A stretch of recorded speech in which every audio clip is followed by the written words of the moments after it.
بسم اللہ الرحمن الرحیم۔ ایک فقیر دلی میں جامع مسجد کے باہر بیٹھ کر بھیک مانگتا تھا۔ اس کو بھیک مانگتے ہوئے 10 سے 15 سال ہو چکے تھے۔ یہ مسجد کے باہر بیٹھ کر کہتا ہے کہ کوئی ہے جو اللہ کے نام پر مجھے 10 روپے دیتا جائے تو غریب اسے دعا دے گا۔ کچھ لوگوں کو رحم آتا تو اسے چند روپے دے کر چلے جاتے اور کچھ ایسے ہی گزر جاتے۔ ایک انگریز جس کا نام ولیم تھا، اس کو سیاحت کا بہت شوق تھا۔ یہ سیاحتی مقامات پر جا کر مختلف چیزوں کا معائنہ کرتا تھا۔ وہ ایک عیسائی تھا جس کا اسلام سے دور دور تک کوئی واسطہ نہیں تھا۔ یہ دوسرے ملکوں میں سیاحت کے لیے جاتا رہتا تھا۔ اس نے ایک بار فیصلہ کیا کہ کیوں نہ آج مسلمانوں کی مسجد کا معائنہ کیا جائے جس سے میرے علم میں اضافہ ہو سکے۔ وہ جامع مسجد دہلی کے دروازے پر آ پہنچا۔ فقیر معمول کے مطابق بیٹھا صدا لگا رہا تھا کہ کوئی ہے جو مجھے اللہ کے نام پر 10 روپے دے، غریب آپ کو دعا دے گا۔ انگریز نے اپنے ترجمان سے پوچھا کہ یہ بندہ کیا کہہ رہا ہے۔ اس کے ترجمان نے بتایا کہ یہ بندہ کہہ رہا ہے کہ کوئی ہے جو مجھے 10 روپے دے جس سے میں اپنا گزارا کر پاؤں۔ انگریز نے اس کی بات سن کر انسنی کر دی اور سیدھا مسجد کے اندر چلا گیا۔ اس نے مسجد کا معائنہ کیا۔ وہ مسجد کی خوبصورتی دیکھ کر کافی متاثر ہوا اور پھر سیر کے بعد مسجد کے باہر نکل آیا۔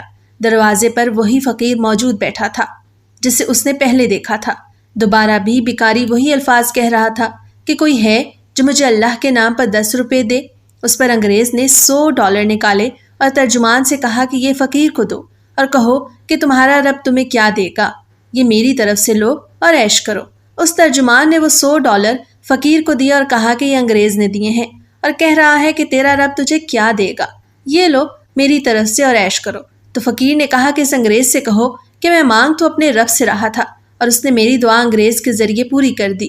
بے شک رزق کا وعدہ تو میرے رب نے کیا ہے اور صرف وہی دینے والا ہے۔ یہ بات انگریز کے دل پر جا کر لگی۔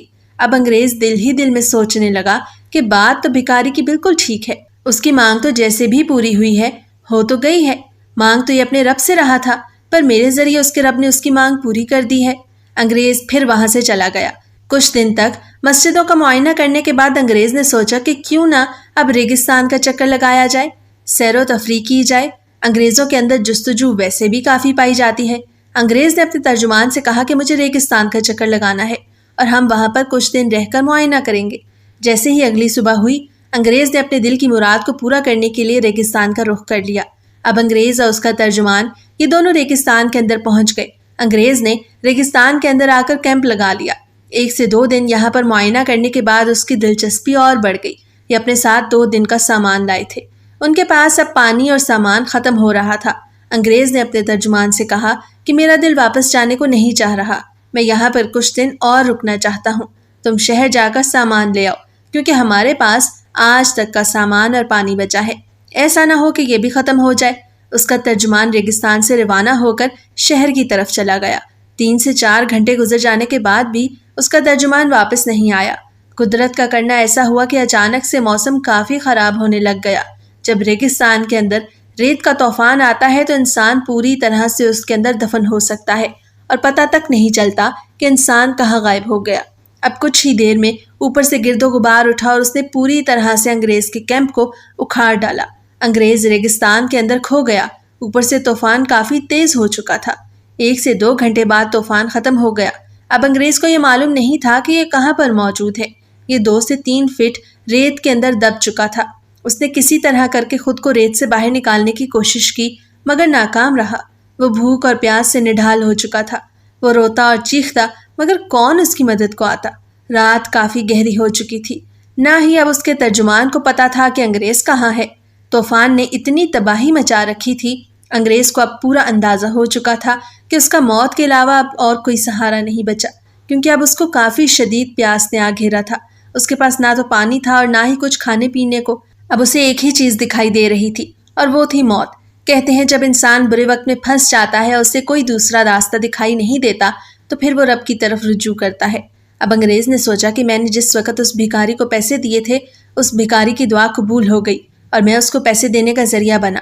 دیکھتا ہوں کہ اس بھکاری کا رب مجھے بچاتا ہے یا نہیں۔ انگریز اسی وقت پکارنے لگا کہ اے اس بھکاری کے رب، تو نے تو اس بھکاری کی دعا سن لی تھی، اب میری بھی دعا سن لے۔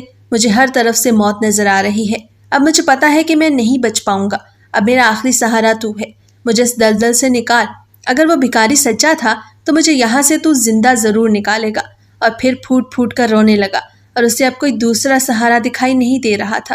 روتے روتے اس کی آنکھ لگ گئی۔ جیسے ہی اس نے آنکھ کھولی تو صبح ہو چکی تھی اور اس کے سر پر اس کا ترجمان کھڑا اس کو جگانے کی کوشش کر رہا تھا اور اس کے منہ میں پانی ڈال رہا تھا۔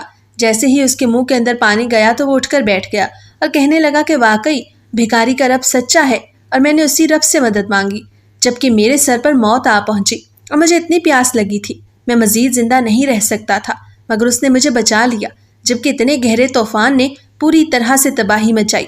مجھے ہر طرف سے موت ہی موت نظر آ رہی تھی اور اس نے مجھے ایسی نیند میں ڈال دیا کہ میری ساری تکالیف دور ہو گئیں۔ پھر جب میری آنکھ کھلی تو میرا ساتھی بھی میرے سر پر کھڑا تھا۔ بے شک بھکاری کا رب وہی ہے جو سب کا رب ہے۔ پھر اس انگریز نے اسلام کی دعوت قبول کر لی اور راہ راست پر آ گیا۔ بے شک پروردگار تو وہ ہے جو ہزاروں میٹر سمندر کی گہرائی کے نیچے، لاکھوں پتھروں کے نیچے ایک کیڑا بھی رہتا ہے تو اس تک بھی رزق پہنچاتا ہے اور اس کے ہر حال سے باخبر ہے، ہر چیز پر قادر ہے۔ اللہ پاک سے دعا ہے کہ وہ سب کو راہ راست پر چلنے کی توفیق عطا فرمائے، آمین۔